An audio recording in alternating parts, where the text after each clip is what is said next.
ya hace la invitación de Elizabeth, la agradezco enormemente que me haya invitado a darles esa plática o clase.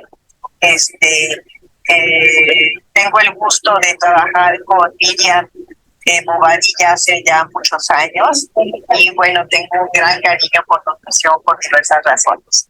Entonces el día de hoy les voy a hablar de epidemiología de las diarreas y su microbiota. Yo trabajo en el departamento de biomedicina molecular y lo único que quiero que vean de esta diapo es que se pueden dar cuenta que estos trabajos no se pueden realizar sin la colaboración de numerosas instituciones. Y espero que la próxima foto salgan ustedes. ¿Me pasan la que sigue? Ok. Yo hablo prácticamente, los datos que tenemos últimos del síndrome diarreico son de 2017, en donde tenemos que las personas mayores de 70 años, como se dan cuenta ustedes, están incrementando el número de casos de diarrea y desafortunadamente de muertes. Y los niños menores de 5 años también, como siempre, han sido un grupo muy importante en la diarrea. No sé si alcanzan a ver mi indicador. Sí, mi puntero, ¿lo ven? No lo sé. Bueno, entonces, ¿me pasas la que sigue, hija, por favor?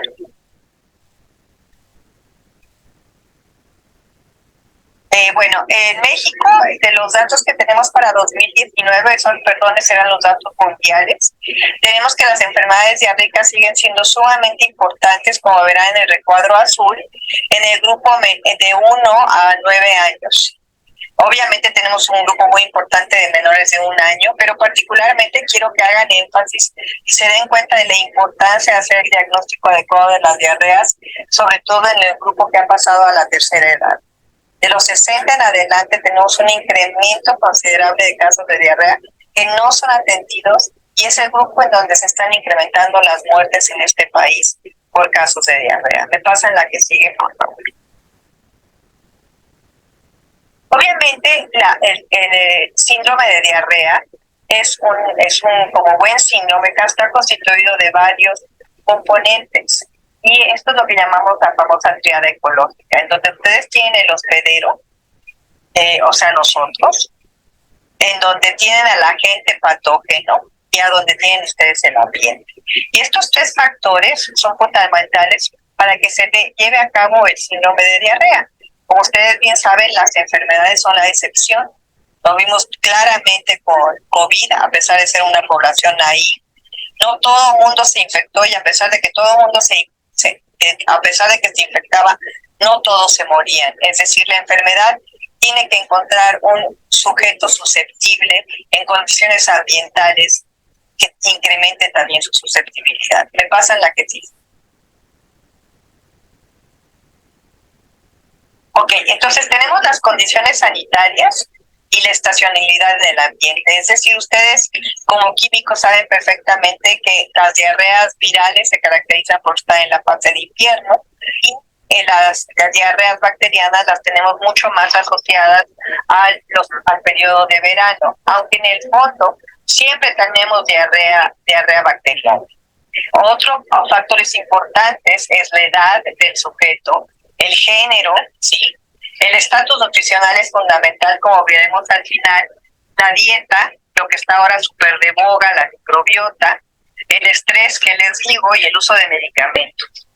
Por otro lado, el agente patógeno es importante como buena enfermedad, la dosis infectiva, los factores de patogenicidad per se del patógeno y las interacciones que éste tenga con la microbiota.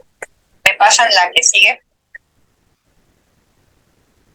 Ok, dentro de los microorganismos que tenemos están los virus, en donde el 40 al 50% de los casos de infecciones virales se debían a rotavirus y al virus novo, ¿sí? Y además también en aquel entonces a las diarreas. La introducción de la vacuna de rotavirus nos vino a cambiar la vida. ¿Me das un clic, hija, por favor? Okay. Tenemos por otro lado las bacterias. En aquel entonces que hacíamos esas estadísticas en 1998, teníamos que el 36% de los casos se debían a bacterias. Y eso estoy hablando básicamente de diarrea que requería hospitalización. Ahora sabemos que esto ha cambiado completamente, como veremos a lo largo. Y los parásitos afortunadamente han disminuido de manera muy importante, también en general por las mejores condiciones de vida de nuestros compatriotas. Me pasa en la que sí.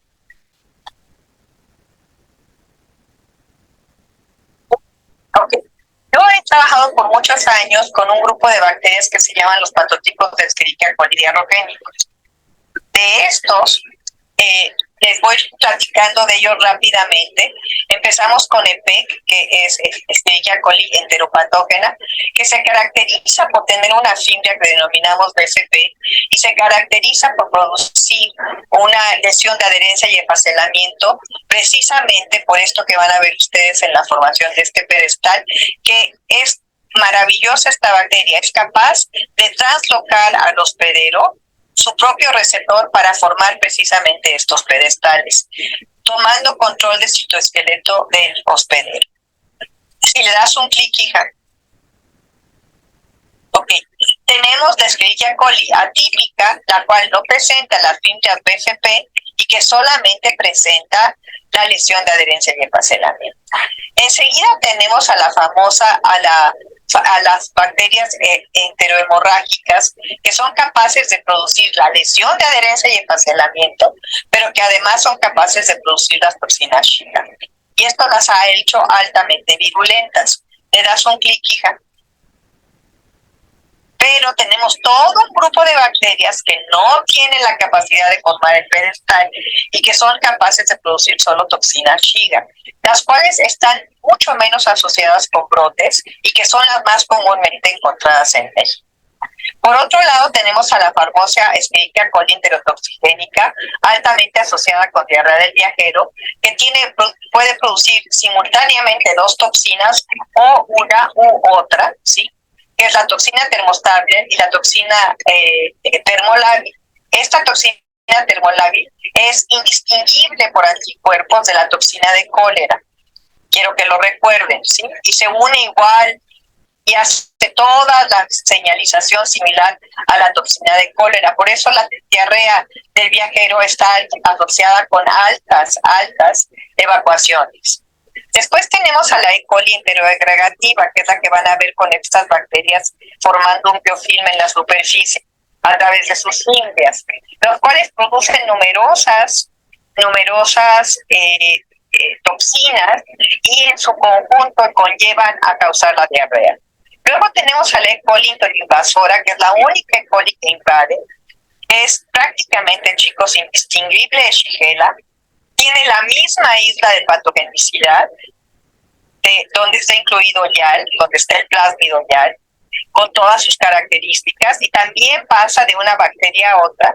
Esto es muy importante para el sistema inmune, porque lo evade de una enterocito a otro enterocito sin tener que salir por fuera, ¿sí? Lo cual lo hace difícil para ser detectada por la respuesta inmune. Finalmente tenemos la E. coli enteroagregativa, que en los últimos años nosotros hemos trabajado mucho con ella, que se une al Decay Accelerating Factor, a través de una fibra. Lo interesante del Decay Accelerating Factor es que es la molécula que impide que se pegue el complemento a estos enterocitos para a su vez no ser agredidos por el sistema de complemento.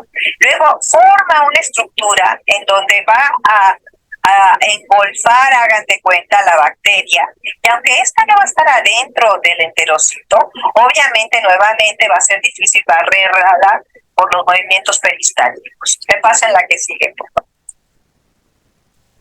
Ok, ¿cómo hemos adquirido esto? Ustedes son microbiólogos todos, por 3 métodos, por los 4 métodos de transferencia horizontal de bacterias.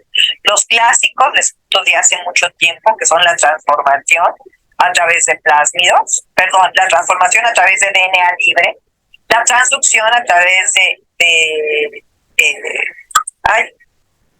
fagos, y la conjugación precisamente a través de plásmidos conjugativos, en donde se requiere la unión bacteria-bacteria, la unión del fago con con la bacteria y aquí la unión del DNA con la bacteria. Sin embargo, solo este proceso requiere la unión bacteria-bacteria en el caso de la conjugación.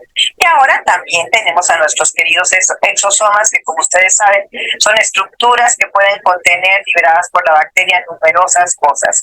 Entre ellas, ser una fuente de nutrientes, entre ellas liberar lipopolisacárido, proteínas citoplasmáticas, contener ácidos nucleicos y metabolitos. Estos exosomas han sido ampliamente estudiados y ahora sabemos que también pueden liberar DNA, que a su vez puede ser como un mecanismo de transferencia horizontal al ser liberado a través de estas estructuras exosomales. Me pasa la que sí. Ok. ¿Cuál ha sido el problema para realizar estudios ecológicos, epidemiológicos amplios de las Escherichia coli heterogénicas? Pues era difícil identificarlas, como ustedes bien saben, por las pruebas bioquímicas. Discúlpenme, pero los sueros, esos que les venden, no sirven para nada, porque no nos sirven para identificar los grupos patógenos de Escherichia coli, ya que estos, como ustedes vieron, se definen por la presencia de los genes presentes que son asociados a la virulencia de estas bacterias. Al principio las utilizábamos, se colectan 5 de estas bacterias, se tenían que realizar pruebas de biología celular que eran muy costosas, como FAS, se tenía que realizar la ligada de conejo, que es carísima, y lo único que les podía decir es que su bacteria estaba produciendo una toxina que se liberaba al lumen. La prueba de Sereni, tan famosa para E. coli invasora. Después vienen las pruebas, afortunadamente, de biología molecular, pero tenemos que realizar colony plots, que utilizaban normalmente sondas marcadas radiactivamente, donde teníamos marcado de manera específica los genes que estaban asociados con virulencia, como en el caso de las toxinas TET, LT y ST. Ensayos sobre líneas celulares, ensayos de adherencia sobre las células epiteliales, o sea, las células G2, en donde veíamos adherencias diferenciales. Sin embargo, estas adherencias no necesariamente estaban correlacionadas con la presencia de genes de patogenicidad. Finalmente llegan afortunadamente los PCR múltiples, en donde podemos realizar pruebas numerosas de varios genes simultáneamente, y también se han realizado pruebas utilizando las famosas curvas Melting de los PCR múltiples. ¿Me pasan la que sigue, por favor? Aquí, como verán, una de las primeras cosas que yo hago al regresar a México, ya hace años, en 1998, es encargarme de realizar un estudio para poder realizar varios PCR múltiples que a lo largo del tiempo se han ido modificando. El primer PCR múltiple que realizamos fue la introducción de E. coli invasora, ETEC, como lo pueden ver en rojo, EPEC y STEC, donde incluíamos los genes, y en estos múltiples poníamos a las bacterias. No realizábamos extracción de DNA, yo creo que eso es importante comentarlo, en donde lo que realmente nosotros hacemos es que hervimos a la bacteria, tomamos el DNA de ahí y realizamos el PCR. Por otro lado, le realizamos un segundo PCR, en donde originalmente solamente identificábamos a E. coli integrativa, aquí en verde en el segundo cuadrito. Y finalmente ahora ya también buscamos los genes asociados con el enterodifusa, en donde buscamos fibras asociadas a... David, ¿me puedes dar la pregunta? Fibras asociadas a la superficie de esta bacteria, y en el caso de coli integrativa, genes muy importantes que regulan a los genes de patogenicidad, como el regulador maestro ATGR. ¿Me pasa la que sigue? Con estos estudios y con estas publicaciones, estos 2 artículos fueron publicados en el 2003 y el otro después, en 2013, donde agregamos el último, nos hicimos a la tarea de realizar estudios epidemiológicos amplios.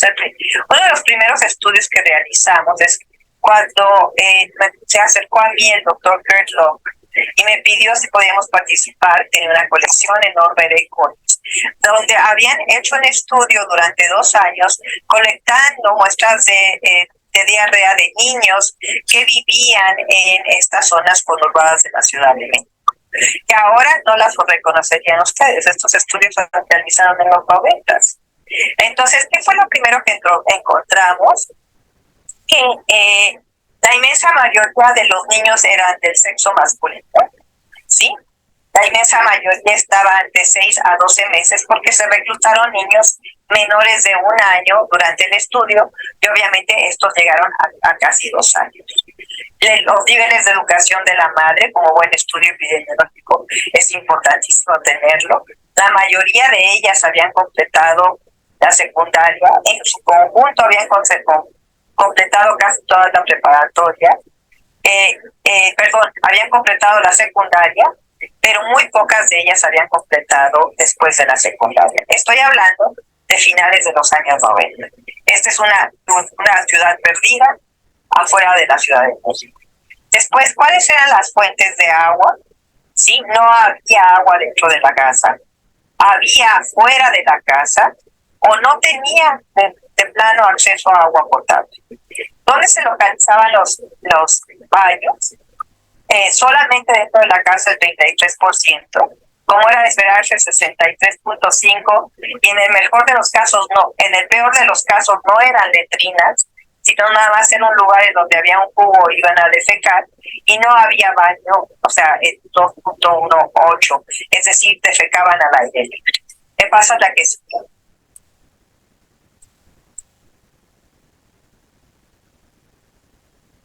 Ok. En este estudio fue muy interesante porque esto es un estudio en donde ustedes pueden ir siguiendo al niño y sabiendo qué le sucede. Entonces, por ejemplo, tuvimos niños que presentaban EPEC con diarrea, que hasta ese momento con EPEC atípica había muy pocos estudios en donde se había asociado EPEC atípica con diarrea, con la excepción de los estudios realizados en Noruega. Y nosotros nos dimos a la tarea de ver cómo se presentaba esto, y si se dan cuenta, muchos de nuestros niños presentaban EPEC atípica, sí, pero lo que nos llamaba sobre todo la atención, que ya se había descrito, pero que nosotros corroboramos, es que las primeras infecciones con EPEC atípica presentan varios días en donde hay una shedding, es decir, la salida de heces contaminadas con bacterias. Y esto se llevaba hasta 11 días en estos casos. ¿Sí? Y el niño presentaba infecciones asintomáticas, por ejemplo, en enero, mientras que en julio ya presentaba las infecciones sintomáticas. Y este niño presentó en enero, en septiembre, y finalmente tuvo diarrea en julio, es decir, en el Inter, notando claramente que esta EPEC atípica era un shedding de este. Me pasas le das clic, hija, por favor. Ok, aquí tenemos un caso de EPEC típica, que después presenta una EPEC atípica y después presenta un caso de diarrea. Tenemos un niño que también empieza con EPEC típica sin asociarse a diarrea y luego tiene EPEC atípica con diarrea. O este niño que directamente después de presentar todos estos agentes patógenos, como ustedes se darán, presenta una diarrea con EPEC atípica. Este fue un niño muy particular, ya que presentó varios casos de diarrea con Escherichia coli. ¿Y qué es lo que yo les decía? En un mismo lugar, en una misma situación económica, hay características del hospedero que son determinantes para el número de episodios que va a presentar el niño en sus primeros días de vida. ¿Me puedes hacer el siguiente clic? Ok. Si te puedes regresar a la anterior, solamente quiero dejarles bien claro que quiero dejarles bien claro el número de días en donde estos niños tuvieron diarrea: 12, 7, 11, 8. Es decir, esto estaba mostrándonos claramente que EPEC atípica estaba siendo introducida de manera por primera vez en estas regiones, y segundo, que estaba siendo asociada de manera importante con diarrea que duraba más de 3 días, es lo que llaman protracted diarrhea en inglés. Me pasan la que sí. Estacionalidad, es muy importante determinar la estacionalidad de estos patógenos. Como ustedes pueden ver, tenemos las infecciones de PEC, ¿sí? Las asintomáticas y donde tenemos los casos de diarrea. Claramente las infecciones asintomáticas son importantísimas. Nuestra población de niños en condición de pobreza tienen infecciones asintomáticas de manera muy común y corriente. Pero también los niños, nuestros hijos, también tienen infecciones asintomáticas. Lo que pasa es que pasan completamente indetectables porque vivimos en un ambiente altamente contaminado con bacterias. Entonces, el pico de diarrea que observamos nosotros, entonces veíamos a estos niños y a pesar del número de niños es pequeño, fue en verano, como ustedes pueden darse cuenta. Y luego tenemos un pequeñito pico en octubre. Le picas a la siguiente hija, por favor. Y aquí tenemos claramente lo que ya se sabe de E. coli heterotoxigénica, en donde claramente el pico de diarrea es claro siempre en la estación de verano, pegada un poquito a septiembre o octubre, dependiendo de si hay lluvias, con una clara cantidad de casos de infección enormes, como se podrán dar cuenta. Elizabeth, veía que me ayudabas con el palito, porque no sé si se ve el mío, en donde se ve claramente una enorme cantidad de infecciones asintomáticas, ¿no? Como pueden dar ustedes, volviendo a lo mismo que yo les comentaba, que la enfermedad es de excepción. No necesariamente todos los que se infectan van a desarrollar diarrea. Me pasas la que sigue, por eso. Ok, aquí nos llama la atención siempre ese pico de octubre. Perdón. Ese es el que les quería mostrar, en donde tenemos una gran cantidad de infección, a pesar de que es una bacteria y que siempre hemos pensado que las infecciones bacterianas se llevan a cabo en verano. Estas son, claro, condiciones climáticas de la Ciudad de México. La que sigue. Ok. Después realizamos un estudio en niños menores de 3 años de esta comunidad conurbada, donde nos dimos a la tarea de caracterizar cada uno de los patotipos y nos dimos cuenta que heteroagregativa es la más importante. Estábamos sorprendidos, ¿sí? Estos son de los niños que se siguieron por año. ¿Le das otro?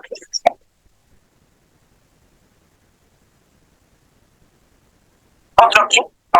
Sin embargo, los asociados más con diarrea que con heteroagregativa fueron con heterodifusa, que habíamos iniciado este estudio posterior y es la tesis de maestría de Nadia en esta misma comunidad. Como se dan cuenta, tenemos a la heterodifusa. Es la misma comunidad, pero los que vivían mejor, que vivían en la parte de abajo, más pegada a la carretera. Entonces, estos niños presentan diarrea, sí, pero presentan una diarrea principalmente causada por E. coli enterodifuso. Este, como se pueden dar cuenta, como causante de diarrea ha disminuido de manera importante. EPEC típica llegó para quedarse y EPEC típica hay una pequeña cantidad. Pero aquí ahora aparentemente en esos estudios realizados desde los 90, porque estas son muestras de los años finales de los 90, principios de los 2000, son muestras en donde en E. coli heteroagregativa difusa, que nadie buscaba en México, estaban consideradamente incrementadas. ¿Me vas a ataque? Sí. Ok. Realizamos un estudio de comunidad muy bonito en la zona de Yucatán, en donde también quisimos hacer cómo estaba distribuido los diferentes episodios de diarrea durante el año, en donde ustedes claramente pueden ver que E. coli enterodifusa se convierte en un patógeno muy importante, el cual nosotros habíamos ya reportado EPEC atípica como emergente, y yo realmente aquí no les puedo decir si EPEC, si DAE, que es un patógeno emergente, o siempre estuvo, pero como nadie lo buscaba, si me entienden, pues no lo identificábamos. Es como el registro, hay más homicidios o menos homicidios, pues si no hay registros previos es prácticamente imposible saberlo. Pero claramente verán que en el pico de mayo está mucho más claramente distribuido E. coli enterodifusa, ¿sí? Y luego tenemos una asociación muy interesante en agosto con la infección mixta entre parásitos y los patotipos de colidiarrogénicos. A nuestra ETEC querida que le encanta junio, julio, la tenemos claramente concentrada en el mes de junio. Después tenemos las infecciones asintomáticas, en donde, como ustedes verán, digo, debido a la cantidad de niños que tenemos reclutados en este estudio, pueden ver claramente que septiembre, octubre y noviembre es un mes muy importante para infecciones asintomáticas en la región de Yucatán. Vemos cómo está la cómo están las lluvias en ese periodo en donde se hizo el reclutamiento. Ustedes siempre tienen que regresar cuando hacen estos estudios epidemiológicos a los años en donde hicieron el reclutamiento, porque evidentemente si nosotros quisiéramos hacer un estudio en septiembre de este año donde no llovió, pues no tendríamos estos picos, mostrando claramente que los patotipos en general están asociados con el pico de mayor incidencia de lluvia, las infecciones tanto diarreicas, como lo vas a ver, como las asintomáticas, chicos. Si las ven aquí en la lluvia, ¿sí? En donde entonces la humedad es un factor importante para mantener estas bacterias en el ambiente. Y donde en un estado donde la temperatura pues parece que no varía enormemente, pero sí varía, miren, van a ver que en enero pues tienen menos temperatura, aunque pues la temperatura máxima pues se va también para el caramba, ¿verdad? Pero sí hay una menor temperatura, al menos en enero. En esta región pareciese ser que la temperatura no está jugando un papel tan importante. Ahora aquí en el cuadro del lado derecho podemos volver a ver las infecciones, podemos ver el paciente, podemos ver la edad del paciente, podemos ver que esto es muy importante, cómo estaba su estatus nutricional, el número de patotipos que tuvo, el número de infecciones de muestras, pues de las 3 muestras tomadas tuvo una, sí. ¿Cuántos episodios tuvo asintomáticos? 2 días, la diarrea, y yo ya no puedo ver el piquito del último cuadro porque me estorbo yo misma. Me lo voy a pasar para acá. Los días de la duración de diarrea y las infecciones asintomáticas y las fechas. Y esto lo van a ver en todos y cada uno de los pacientes que tenemos identificados. Mostrando algo muy interesante, chicos, que los niños desnutridos presentan infecciones mixtas, como en el caso de aquí abajo, en amarillo, E. coli interrogativa y ascarintrocoides, con el episodio de diarrea de manera simultánea, o donde tenemos también en el niño 375, que es el cuarto renglón, donde tenemos E. coli heteroagregativa típica con entamueva histolítica. Es decir, el estatus nutricional de los niños, que son estos índices Z, claramente están mostrándonos que los niños con desnutrición, agua pasa por mi casa, sacate del corazón, son mucho más susceptibles a infecciones con los patotipos y a su vez a infecciones mixtas. O sea, la solución es que comieran. Me pasan la que por favor. Diferencia que había entre los dos estudios, perdone, porque no me acuerdo de todos los piquitos que tengo. La diferencia, no sé si lo alcanzan a ver, yo en mi pantalla no lo veo. La diferencia entre el primer estudio y este es que ya se había introducido agua a las comunidades. Perdón, yo le estoy hablando, me equivoqué, esto no es Yucatán, perdón, esto es el estudio de comunidad de 2001, en donde obviamente vemos los asintomáticos, fueron los niños que sí hicimos un estudio de seguimiento, y es donde describimos por primera vez estas altas asociaciones con desnutrición. Y la diferencia que había habido entre el primer estudio y el segundo estudio es que en el primer estudio, si ustedes ya van a este lugar que se trabajó a finales de los 90, ya van a ver que ya tienen agua potable. En aquel entonces no había agua potable más que en la parte baja, y es en la parte baja, este es el segundo estudio, en donde había menor número de casos de diarrea, porque evidentemente el acceso a agua potable cambia completamente la posibilidad de de infectarse y también la posibilidad de eliminación discreta. Es decir, medidas de salud pública sencillas son el mayor impacto sobre las enfermedades diarreicas. El segundo impacto sería, evidentemente, que los niños que no estuvieran desnutridos. Me pasan la siguiente, por favor. Ok, realizamos un estudio muy amplio, no sé la hora, realizamos un estudio muy amplio en diferentes lugares, uno en la Ciudad de México, y estos fueron ya hospitalarios, ya no de área de comunidad, en donde participaron muchos investigadores y muchos grupos de trabajo. ¿Me puedes pasar la que sigue? Para irme lo más rápido posible porque ya vi que es tarde. Ok, aquí tenemos los patógenos identificados en el estudio de la Ciudad de México de marzo de 1998 a febrero del 2001, de Villahermosa, Tabasco de 2003 al 2006, una tesis doctoral, otra tesis doctoral, el de Mérida, Yucatán de enero de 2007 a enero de 2009, otra tesis doctoral, y el de Mérida, Yucatán de octubre de 2007 a 2012 a diciembre de 2010. Como se darán cuenta, en el estudio de la Ciudad de México, diferentes condiciones ambientales, en aquel entonces teníamos un incremento considerable, teníamos a Shigella de manera importante, rotavirus, fíjense, es 2001, no hay introducción de vacuna de rotavirus. La vacuna de rotavirus se introduce en México en el 2007, por lo tanto no la buscamos en estos dos estudios.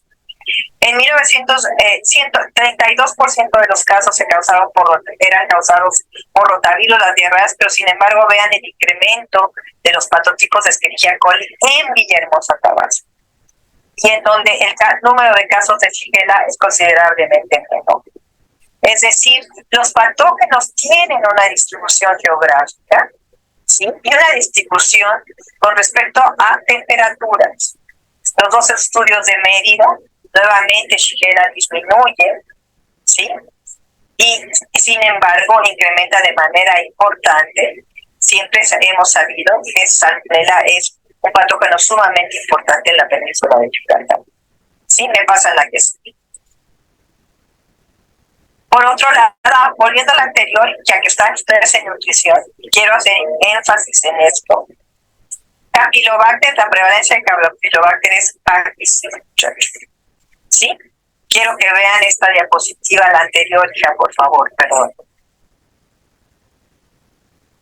Campylobacter, la prevalencia, tanto en el estudio de la Ciudad de México, como en el estudio de Villahermosa, como en el estudio de Mérida, como en el estudio de Mérida posterior, es muy bajo.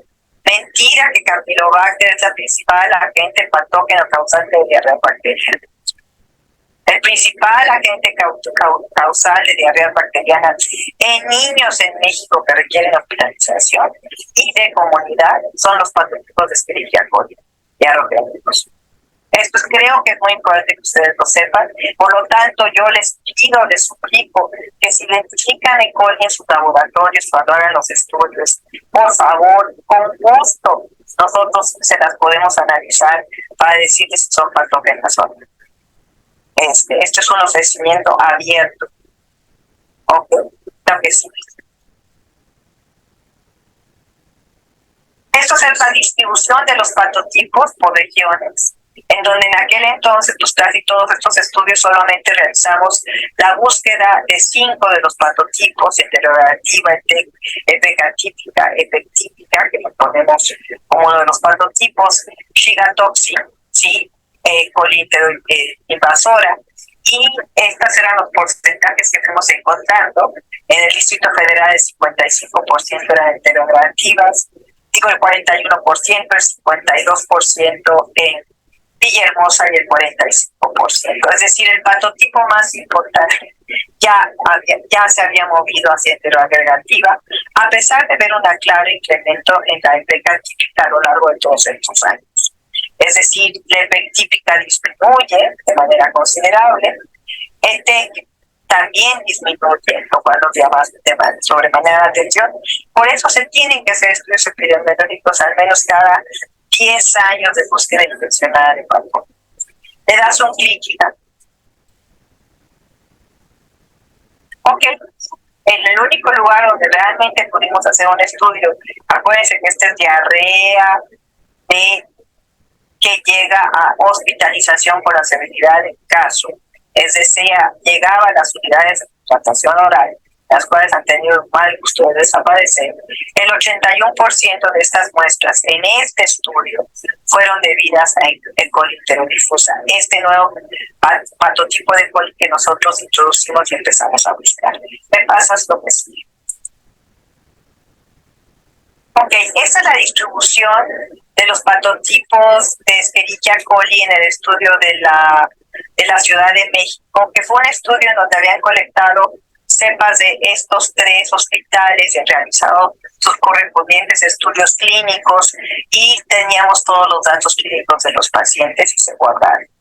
Aquí tenemos datos interesantes donde publicamos este artículo donde mostramos la drogoresistencia. Y quiero que vean que la inmensa mayoría de los grupos diarrogénicos de E. coli son multidrogoresistentes, a excepción, de manera interesante, de PK típica, mostrando claramente que PK típica era una E. coli que se había introducido recientemente. Creo, Elizabeth, que se le da un clip va a marcar esta información. Exacto. Y se dan cuenta, de manera muy importante, pasamos de un 65 o 70% casi a un 38%, diciéndonos que esta bacteria tiene en circulación de manera considerable mucho menos tiempo que lo que tiene en circulación las otras bacterias. Quiero que vean en el caso de Tectexon, lo tengo marcado, la drogoresistencia al trimetoprim, sulfamethoxazol. Sí, es decir, si nosotros no podemos realizar estos estudios, el médico sigue recetando antibióticos en el caso que sea necesario, que no sirven para nada. Y en la actualidad, desafortunadamente, están dando antibióticos de cefalosporinas de tercera generación para tratar diarrea, porque ahora pues, tengo que ir a la farmacia y el médico me receta el antibiótico más caro y jamás ha llevado un estudio de diarreas, no tiene la más clara idea de que hay varios antibióticos a los cuales todavía son susceptibles estas bacterias. Hay un antibiótico que se llama Rifaximin, que es un antibiótico que no se absorbe y es un antibiótico que se puede utilizar muy bien para patógenos que no son invasores, que yo he empezado a ver que algunos médicos lo empiezan a dar aquí en México. ¿Me puedes hacer, creo que hay un segundo clic, o antes de que me des el clic, porque ya no sé si va a desaparecer la diapositiva? Okay. Nosotros sí encontramos a las E. coli productoras de Shiga toxin en aquel estudio. Esta es la distribución de genes que teníamos. Tuvimos 9 que tenían la toxina de Shigella 2. Teníamos 9 cepas, que esto es lo interesante, que esto es lo que se parece a las EGEX, que tenían la toxina 1 e intimina, que esto demuestra que son capaces de causar la lesión de adherencia y espaciamiento. Y teníamos una muy clásica, porque durante muchos años se insistió en buscar hemolicina para estas bacterias. Entonces sí teníamos estas bacterias. Sin embargo, nuestros casos de diarrea no fueron más severos que lo que ya se había reportado y su incidencia en aquel entonces pues fue no muy alta. Y aquí están las distribuciones de los diferentes genes. Pero sí quiero hacer hincapié en que en aquel momento histórico sí presentamos EGEC, pero no tuvimos nunca una epidemia de EGEC, como ustedes bien lo saben. Me pasan las... Ok. Este es el los estudios que les comenté de drogoresistencia. Aquí tuvimos a un niño que tenía E. coli enterodifusa, que tuvo un cuadro de persistencia con sangre y que nunca se había asociado E. coli enterodifusa con esto, pues porque prácticamente no se conocía. O este otro caso de una niña ¿cómo se llama?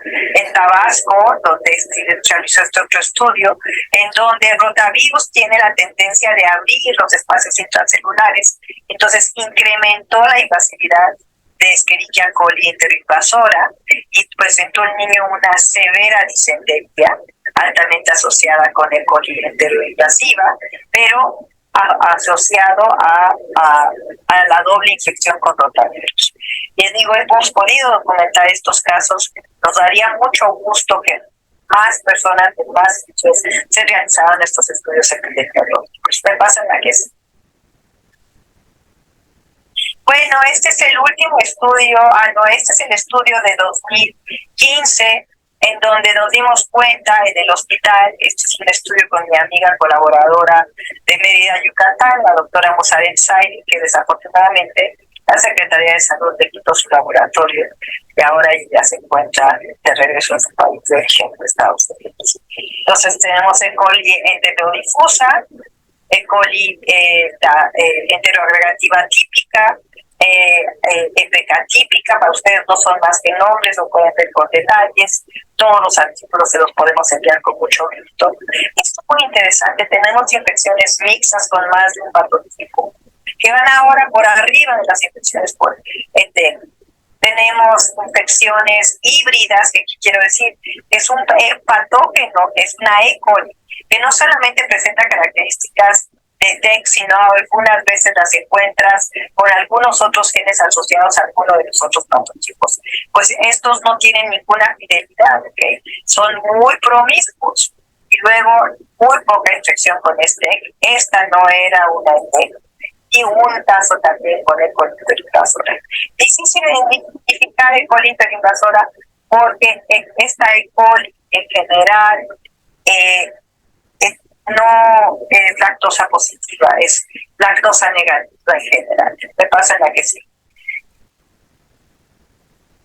Era importante los híbridos, luego estos genes identificados, que no voy a entrar en detalle porque no tenemos tiempo, pero las mezcolanzas de genes dentro de nuestros mismos patotipos, de genes por primera vez identificados, por ejemplo, en enterogradiva, estamos viendo que están ampliamente distribuidos en el PET.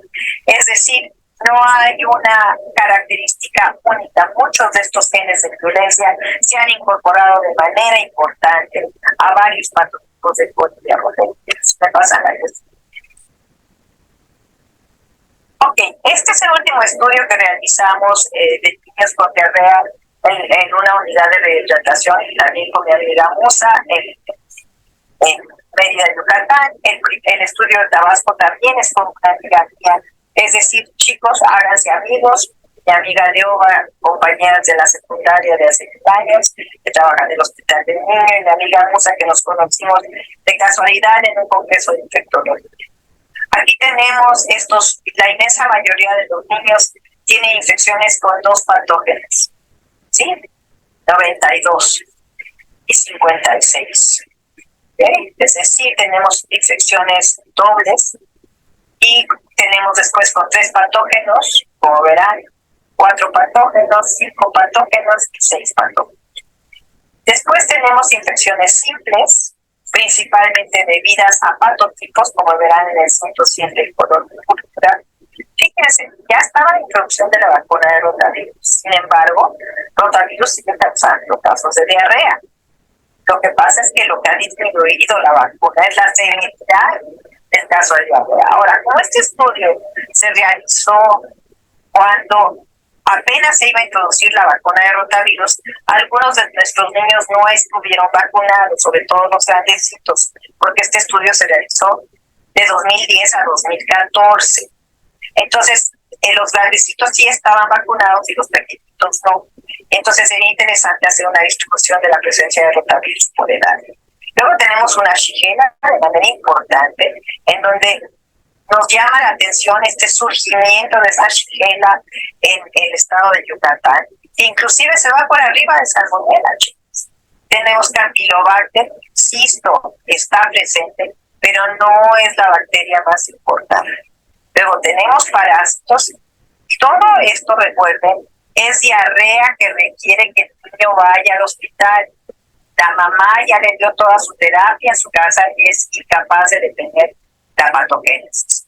Publicamos un artículo muy bonito en donde muchas de estas shigellas que ahora les hemos realizado secuenciación masiva, estas shigellas estuvieron varias de ellas asociadas con convulsiones que eran independientes de febrícula, es decir, estaban por arriba de lo que de la proporción que se asocia con fiebres elevadas. Y nos hemos dedicado a caracterizar el día de hoy las características de esta Shigella. Lo que sigue, por favor.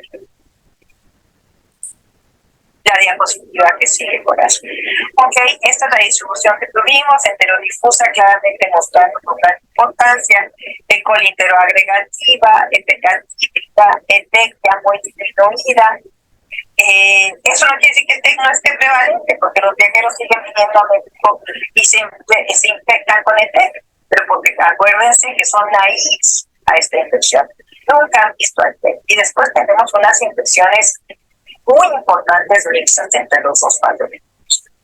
Tenemos infecciones simples, 107, de estas 107 infecciones simples, es decir, con ninguno de los otros patógenos identificados, volvemos a tener claramente que enterodifusa es la más importante.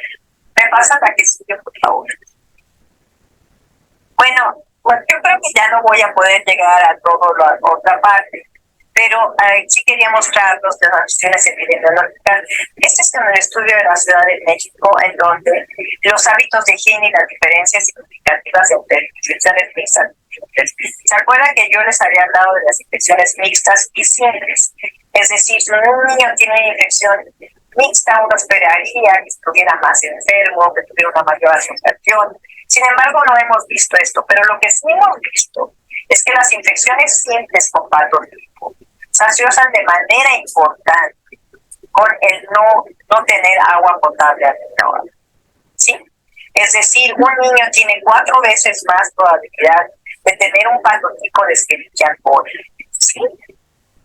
Sí, no tiene acceso a agua bendita. ¿Ok? Si en su casa no se hierve con la información que uno documenta del agua. Me pasa hasta que sí.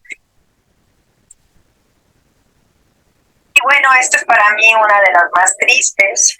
La desnutrición, un niño desnutrido tiene 6 veces más posibilidad de estar infectado con un patótico de Escherichia coli que un niño que está nutrido. Y estos son datos de la tesis de Jorge, que desafortunadamente nunca se publicaron porque nunca se publicó el artículo completo de desnutrición, que algún día retomaré y creo que será importante. Este es muy importante porque hay este círculo vicioso entre las infecciones y la desnutrición. Un niño que tiene desnutrición tiene mayor probabilidad de tener diarrea, como ya les mostré, de clique ácida. Entonces, este niño vamos a saber que va a tener un crecimiento deficiente, ¿sí? Y por lo tanto va a tener un deficiente desarrollo cognitivo y una disminución en el rendimiento escolar. Esto es irreversible. Estos son estudios hermosos realizados por el grupo de Irán en las favelas de Brasil, en donde niños vecinos viviendo en las mismas comunidades, aquellos niños que presentaban 2 o más episodios severos de diarrea en los 2 primeros años o 5 episodios de diarrea en los 2 primeros años tienen este síndrome, ¿sí? Un deficiente desarrollo cognitivo, que por ende pues los lleva a no tener el éxito escolar que merecen. Es decir, de entrada no se mueren, desafortunadamente, a pesar de que no se mueren, que es ya una bendición, lo siguiente no es una bendición. Lo siguiente es que tenemos que seguir resolviendo cómo estos niños no se infecten y no estén destruidos. No sé si tengo hasta abajo unas cosas de gracias y pues aquí nos podemos quedar. Esto es para los diagnósticos. Ya no sé si hay una más abajo, pero aquí terminamos el diagnóstico. Muchas gracias. Ya no les voy a hablar de las secuenciaciones más. Mi mensaje más claro era darle la importancia de las secuenciaciones. Muchas gracias. Muchas gracias a usted, doctora. Tenemos 2 preguntas nada más. Sí, ¿se sabe actualmente cuántas o cuáles son las variables de E. coli que son de carácter patológico en México, que ya son parte de la biota normal o portadores asintomáticos de los mexicanos? Mira, esta es una pregunta, es como si tú me preguntaras cuáles son las características de la salmonella y la shigella. Salmonella y shigella jamás deberían de ser parte de la dieta normal. ¿Sí? Okay. El mismo pasa con las E. coli aerugentes. Muy Vamos bien. a tener a nuestras E. coli comensales, vas a tener portadores de salmonella, ¿sí? Pero eso no quiere decir que esa salmonella en un momento adecuado, con unas condiciones características, no se pueda convertir en un patógeno. Vas a tener cepas más virulentas, menos virulentas. Pero los patotipos de coli diarrogénicos son los patotipos de coli diarrogénico y son agentes causales de diarrea, porque tenemos una clara diferencia entre casos y controles. Y además de todo esto, los niños que llegan con diarrea no se les identifica ningún otro patógeno bacteriano, ningún otro patógeno viral, y lo único que se les identifica es coli diarrogénica. Lo que nos ha faltado hacer es publicar los cuadros clínicos. E. coli cursan muchas de las E. coli con cuadros de vómito, por lo tanto son confundidas con intoxicaciones alimentarias o con infecciones virales. Ok. Muchas Espero gracias. haber respondido. Sí, y la última. Si los antisueros para la caracterización de los patotipos de E. coli no son buenos, dijo que se le puede enviar para que nos ayude a caracterizarlos, pero ¿cómo vamos a saber cuál enviarle? ¿Solo por la clínica del paciente? No, lo que se hace, hija, es que se envían 5 cepas. Tú no sabes de esas 5 cepas cuáles son patógenos. Porque nosotros tenemos también comensales. Te voy a dar un ejemplo. Por ejemplo, en el caso de TEC, que la dosis infectiva de TEC es muy alta y parece aparentemente, igual que Vibrio cólera, que para causar infección tiene que haber una importante colonización. No es así el caso de la Shiga toxina o de la enteroinvasora, en donde muy poca cantidad, en el caso de Shigella con 10, y consideramos que para el caso de enteroinvasora con 100 es suficiente para causar infección y enfermedad. Entonces, normalmente lo que nosotros recibimos de ustedes son 5 E. coli caracterizadas bioquímicamente y nosotros con mucho gusto les realizamos la caracterización para los genes de virulencia. También les ofrecemos entrenarlos si ustedes así lo gustan. Muchas gracias, doctor. Bueno, de nada, esto sería parte... y no los completan. Es un gasto inútil. Después inviertan en ¿cómo se llama? En iniciadores y nos los dan a nosotros y les ayudamos. Ok. Bueno, con esto concluimos la sesión del día de hoy. Queremos agradecerle a la doctora María Teresa Estrada por haber aceptado participar en nuestra sesión. A todos nuestros socios, agradecerles también su participación. Muchas gracias a ustedes por invitarme y ya les dejé mi correo electrónico, quien me quiera contactar, quien quiera artículos, lo que necesiten. Es un placer para mí que me hayan invitado y es un placer para mí pues comunicarles la información de tantos años de trabajo. Muchas gracias, de verdad. Gracias, doctora.